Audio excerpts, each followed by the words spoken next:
Is it just me or has the standard format gone to absolute shit? And I know I'm not one to really say that, considering I've been on like a month to 2 month hiatus recently. But that's kind of the reason why. I just really wasn't enjoying the game at all. But, alas, I have returned. Yeah, that's just pure cringe, isn't it? If you want to know the reason for my absence and some of the changes that's happened in my life that's contributed to that, then wait around to the end of the video. I would explain it all there. But you're not here for that, are you? You're here for a bit of fun. Yeah. With the short period of time where I've been playing the game over this past month or two, I have built a deck that is actually pretty playable in the current standard format and is different, which is nice because I like different. Different good. Give me different, por favor. And what kind of different is it? It's pretty, I can't think of anything funny to say. So I'm just going to leave it hanging. This is YouTube for you, people who are not funny trying to be funny. This video is sponsored by ptcgostore.com. So, of course, if you want to get some codes for Vivid Voltage, which is coming out next week, I think. Yes, next week, Friday. Friday the 13th. That's very telling, isn't it? Yeah. Click a link in the description. Use the code FTW for 5% off if you want to pre-order some codes or just get some codes already, actually. I believe there's been pre-releases going on. So codes are there for you to cop. You just have to be open on release day. Yeah. Right, that's enough chit-chat. Let's get into the video. Today, we are playing with Cursola V, which I actually am really enjoying playing recently, and it actually has beaten quite a few meta decks that I've played on the ladder here and there. Obviously, it has its few weaknesses. Eternatus VMAX is going to be quite a problem to play against. However, Eternatus VMAX is not, although it is up there in the standard format and it is obviously top tier, it's not everywhere. It's not dominating like, let's say, Zacian is or something like that, which is pretty solid. So, yeah, it's actually pretty cool to play all together. We're actually teaming it up with Arctozolt. I think you know, put those two together yourself in your own head. And it's actually pretty solid. Now, the damage itself is very, very minimal. Hollow Missile 60 with 3 damage counters on your opponent's active Pokemon. That's, sorry, on any of your opponent's Pokemon. That's a worse Dragapult VMAX. Of course. However, the Gnawing Aura ability plus the Arctozolt really allows damage to build up. Phione's pretty good at, you know, dragging some Pokemon back into the active Pokemon that in the active spot that your opponent may want to keep on the bench. So that's in the deck. Crushing Hammer, of course, to encourage the use of the abilities that are being utilized in this deck. Turbo Patch to help just keep it up to speed. We've got a Mew V in here to help take advantage of the likes of like Center Scorch and stuff. Pokemon that are really just throwing energy on it all in one go. Overall, this deck does cover a lot of grounds here, and it's really, really fun and different to play, which is why I'm playing it. And as I said before, we've done pretty well with it so far. So let's get into a game and let me show you what this bad boy can do. Alrighty, we got the coin flip playing Return of Moltres. I'm not sure what deck, what type of the deck they're playing. We'll find out here. Do you know, one card I really think I should put in this deck is something like a Latios GX. Because we don't have any GX attacks in our deck. And having the likes of Latios would be pretty solid just to, you know, try and counter an ADP matchup. Butterfree, okay. Now, this is a matchup I haven't played, to be honest with you. But that's 2 mulligans for us, so that's 2 top decks. Starting with Dedenne. Yikes! Not a great feeling. We always want to go first in this deck, by the way, just to give us that energy attachment. Kind of head start, sorry, is what I wanted to say. So that's kind of decent. Right, so do we... I don't think we need to really bench anything. It'd be nice to have a fossil, but, you know what? That's fine. It's not the whole core of the deck. It's more just playing around Cursola. So I think we're just going to pass, to be honest. Do I promote? Yeah, let's promote this. Let's put it in the active spot. And let's leave it there. Let's not waste any resources way too early. I don't want to be discarding my Crushing Hammers and stuff with quick balls and then actually, you know, wanting to use it. So I don't know if this is an established deck or not, or what. You're going to have to let me know in the comments, because I'm going to be coming up against a few decks from now to the near future where I'm going to be like, I have no idea if this deck is actually something that's established in the format or if it's something that someone else is trying out themselves, or I'm going to have to figure it out for myself pretty much. Right, what is this? Oh, maybe I shouldn't have switched into the active. Okay, I might as well set up while I'm here. I'm going to go for research, so I might as well just use all these resources as much as possible. Let's go for a Mew. Yeah, Mew can do some 2-shots here and there. So let's do that. Let's throw the energy off. Maybe not. Quick ball for a Phione, maybe? Just in case we need to. We can Dedenne here and just go wild of our supporters. I don't see why not. 2 Dedennes in play. They do 150 plus an effect, if I'm correct, which is going to be dangerous for having Dedennes in play. So maybe not. Maybe not. Maybe that's not the plan, Stan. Let's get a Phione. Let's not be greedy. I don't want to be greedy. Okay, that's promising. No energy, though. Maybe I should have gone for Dedenne. I don't know. Shall I Phione here just to force retreat or something? Cape of Toughness. Crushing Hammer. Right. I don't know who to put this Cape of Toughness on, and I don't know if I want to Phione here. Let's do it. Let's at least force them to like attack retreat. That could be a pretty good cheeky KO if they don't evolve it. I don't know if this deck is planning to evolve this Starly or not, or if it's just here for the Keen Eye attack. Either way, we can. All right, let's find out what it actually does. It's now confused and poison. Okay, that's what I was thinking. All right, so I'm glad I haven't thrown another Dedenne down then, because that's 160 perfect, and that would just destroy us, so I'm thankful. If we have to, we have to. Like, if we top deck a quick ball, then I'm going for the quick ball, mate.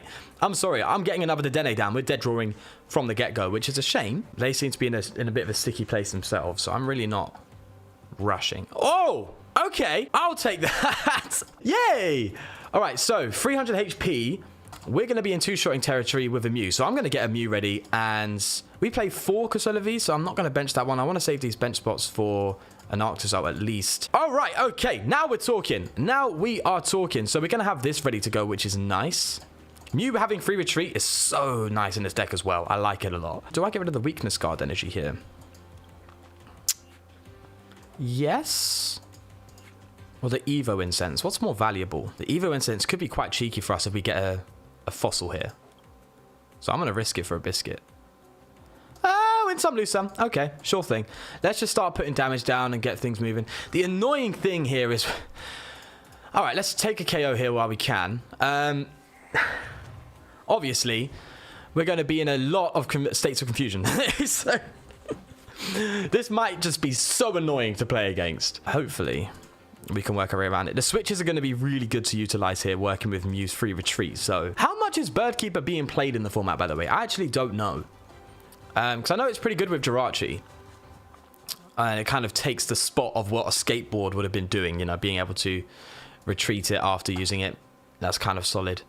But in Vivid Voltage, is there the new Jirachi? Because that's going to be super cool to play. I think it's Jirachi, is it?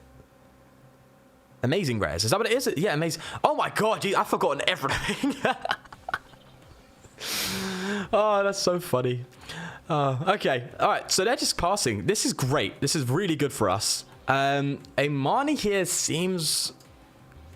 am I being greedy looking for like a fossil right now? Should I just hold this hand? You don't always have to play a supporter card. We have energy, which is great for this Mew, which is definitely going to come into play. I think, to be fair to you, we just go for the attack. Although we do limit their hand. I mean, I don't... Yeah, let's go for it. Let's go for it. We're not too restricted on our energy, so that's fine. Let's do it. Okay, fair play. I'm actually pretty happy with that. Caitlin and Cynthia as well to recover a boss's orders if we need it next turn. Oh, so what? The turn after, should I say. Nice. Early prizes. Getting it in there. You can see why evolution decks do struggle against us. Just taking those early points is really, really, really good for this deck. Mew 3 will be able to do some dirt here, actually, at some point. Mew 3, Mew V. Mew V! God, it's so hard to speak English nowadays. Damage, bang. Hit into us, take 20 damage. 150, Mew is doing exactly 150. See, it just adds up. It just adds up. It's so nice. Absolutely loving it. So what we've got to do now is actually find a switch. So maybe a Marnie is best next turn instead of a Caitlin and Cynthia. Try and find that switch and just come in and just take a KO with Mew. That's pretty much what I'm going to be looking to do here. I actually did make a Mew V deck alone, just a standalone Mew V deck a while back, and it actually was okay. It just wasn't that much worthy of making a video on it, to be honest. Thank the Lord we have Cape of Toughness. Only issue is, though, all they've got to do is have a tool scrapper, and then we're screwed. We are absolutely screwed. Right, I can manually retreat or switch. I'm going to Marnie in the hopes of finding a switch here. I was thinking of just manually retreating, going for a Caitlin and Cynthia or something, but no, not a good idea. Oh, my lighting... Oh, it's dark! Oh, no! I'll sort that out in a second. Don't worry, you lot. All right, Mew, come in here. Do some dirt. Take that KO. Boom! All righty. 3 prizes down. We've got 1 prize to go. And all we really need is a boss's orders. That's it. Right, that should be a bit better for you lot. Probably see me a lot better now. So all we really need is a cheeky little boss's orders, which is going to be quite hard to find with this hand, I'm afraid to say, to be honest with you. Okay, so they were actually planning to use Staraptor. One fake to yourself, moving energy from your... Wait. Move any amount of energy from your Pokemon to your other Pokemon anywhere you like. Okay, that's kind of a decent attack. I think we just be greedy and put pressure here. That's what I think we do. What we're going to do, actually, yes. No. I'm thinking of just putting 3 damage counters on that just to put pressure.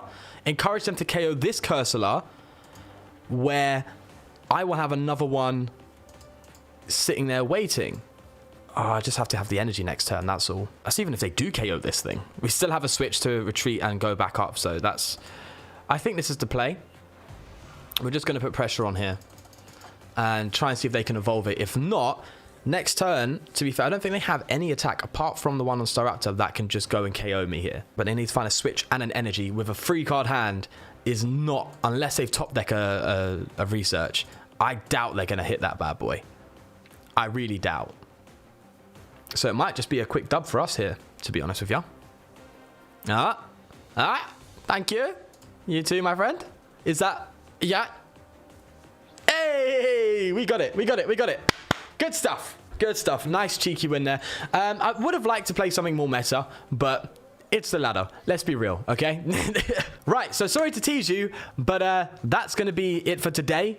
For the games, lighting's going out, and that's going to be a real issue to work around, so we're just gonna have to leave it at that, I'm afraid. But let's check out the list first, and after that I'll explain what will be going on in the future for the channel and stuff like that. I'm sure it'll be kind of pointless doing that in a video. I'll just briefly explain it at the end. But yeah, let's go into the list first. Right, so here's the list. Pretty solid, pretty standard, actually, to be honest with you. Nothing too wild going on here. It did take a while to really build it up and figure out what works best here. I initially played 4 Rare Fossils. I'm playing 3. 2 Arctozolts instead of something like... I could have played 3 or something down that line. But this deck isn't reliant on an Arctozolt. You can be crazy and go a 4-4 line of Arctozolt and just go nuts. But making room for the likes of Turbo Patch, which is really solid in this deck.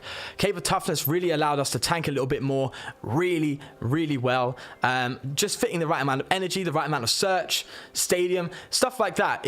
I think this is just a very fine way of balancing it. Crushing Hammer is really good in this deck as well. You really don't want to cut that out. So finding the space to go for like a 4-4 Arctozolt is kind of tough. Actually, in this deck, you could do something like cut out a Pokémon, but you're limiting your own search there. So it's quite a hard balancing trick to really go around this deck. But this is what I found to be most effective here, to be honest with you. So I'm really happy with this so far. But as I said, you can go more hard on the Arctozolt and really just go in there. Actually, before this, I actually just had a Cursola deck, which was doing well on its own. I just thought of just throwing an Arctozolt in there to see how it works. So I just threw 2 in there. So, yeah, overall, pretty fun to play, pretty effective. Obviously, it does have its bad matchups here and there, but it actually is pretty fun to play. So, yeah, definitely give it a check. And let me know what you think. So that's going to be it for the list. Now I'm just going to explain briefly about the future of the channel, what's been going on, and go down that road. Right, so what's been happening recently is I've actually got a job. And it is a full-time job. And it's 4 days working, 4 days non-working. And what I'm going to try and do, obviously, is be able to make videos on the days that I'm off and get them uploaded. It will be quite tough. So obviously I still have to look after my son during the day because I still am a full-time father as well. So it's quite a lot of juggling to do. And it's been hard to figure out recently. So I've just gone this month doing my job, trying to figure out how things work and go down that road before I start getting back into uploading. And of course, on top of that, beforehand, I did just lose interest in the game overall. And I felt like the standard format was going so stale. It was just really hard to inspire myself to create something and upload it. And obviously, I've said it many times before, if I'm not going to enjoy making the video, I'm not going to make it. It's just as simple as that. So that's pretty much the reason why I've not really been uploading and why I'm kind of getting back into it now. So for the future, I'm going to be looking to do 4-on 4-off uploads. I can't guarantee I'll stick to it. I've made promises in the past and not stuck to them, so I'm not going to make any promises here. But I'm going to try my absolute best to make it a commitment of mine to get these videos out as consistently as I possibly can. So we will go from there. All right. With that said, though, I do genuinely appreciate you lot sticking around. I got some really nice comments the other day where I was like, I put a little post up on the community tab. And I was like, oh, it's really been a month, huh, since I've uploaded it. And a lot of you guys were literally begging me to come back and do videos, and that you really like my content, and you thought it was one of the best on the platform for Pokemon TCG. And that really is amazing to hear. Like, I'm so stunned to hear that, because I don't believe that one bit. With that said, though, genuinely, thank you. Thank you for your support. Thank you for your continued support. And to those who've been subscribing while I've been gone, what? Sorry, I guess it's working out for you now, but what? Anyway, I'm back.